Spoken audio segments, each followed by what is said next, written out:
कल्याण Murbad ST bus सेवा नियमित सुरू करावी अशी मागणी राज्य प्रतिष्ठान ठाणे या संस्थेचे संस्थापक संदीप शेळवळे आणि पदाधिकाऱ्यांनी मुरबाड एसटी आगार प्रमुखांना दिलेल्या निवेदनातून केली आहे। मुरबाड ते कल्याण प्रवास करणाऱ्या प्रवाशांची संख्या दिवसेंदिवस वाढत असून एसटी वेळेवर मिळत नसल्याने प्रवाशांना खासगी गाड्यांचा आधार घ्यावा लागतो।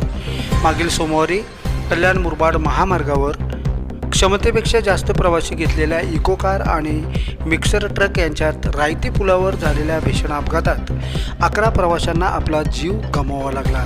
या दुःखद घटनेनंतर प्रवाशांच्या सुरक्षिततेचा प्रश्न ऐरणीवर आला। प्रवाशांची वाढती संख्या लक्षात घेऊन मुरबाड एसटी आगाराकडून जादा गाड्या आणि त्या वेळेवर सोडाव्यात। प्रत्येक थांब्यावर एसटी बस थांबावी। जुन्या मोडकळीस आलेल्या बसगाड्या काढून त्या ठिकाणी नवीन बसगाड्या पुरवाव्या अशी मागणी राज्य प्रतिष्ठान ठाणे या संस्थेकडून करण्यात आली आहे। पण जो पत्रव्यवहार केलेला आहे एकंदरीत कोणती अशी मागणी आहे?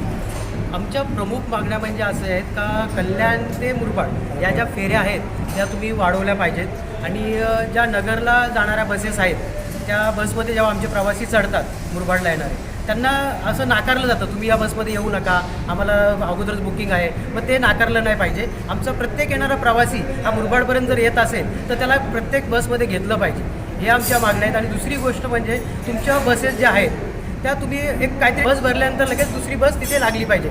आम्ही आमच्या निदर्शनात असं आलं, आम्ही कल्याण डेपोमध्ये जेव्हा गेलो तेव्हा समजलं का तिथे काही बसेस ते म्हणतात नाही अजून टाईम आहे, तुमची बस आलीच नाही आहे। म्हणजे हे जे आरेतारीचे उत्तरे आम्हाला देत आहेत ती आम्हाला नको आहेत। दुसरी गोष्ट जी आता 11 तारखेला आपण जे अपघात बघितला, हा मोठ्या प्रमाणात अपघात झाला आहे आणि हा आमच्या भावाचा आमच्या बहिणीचा या ठिकाणी नुकसान झालेलं आहे। या नुकसानाला जर खरं जबाबदार कोण असेल तर हा एसटी महामंडळ आहे। जर एसटी महामंडळाची व्यवस्था चांगली दिली असती, बसेस टायमिंगला आल्या असत्या तर आज हा ॲक्सिडेंट झाला नसता, आज माझ्या घरातला कोणीतरी हा बेवारस झाला नसता। त्या बसेस टायमिंगला जर आल्या तर आम्ही सर्वसामान्य लोक आहेत हे प्रायव्हेट गाड्यांनी प्रवास करणार नाही आहेत। आम्हाला प्रायव्हेट गाड्यांनी जाण्याची गरज काय येते कारण यांच्या बसेस टायमिंगला नाही आहेत। आपण पाहतात लाईव्ह अस्मिता टीव्ही न्यूज, उमेद नव अस्तित्वाची।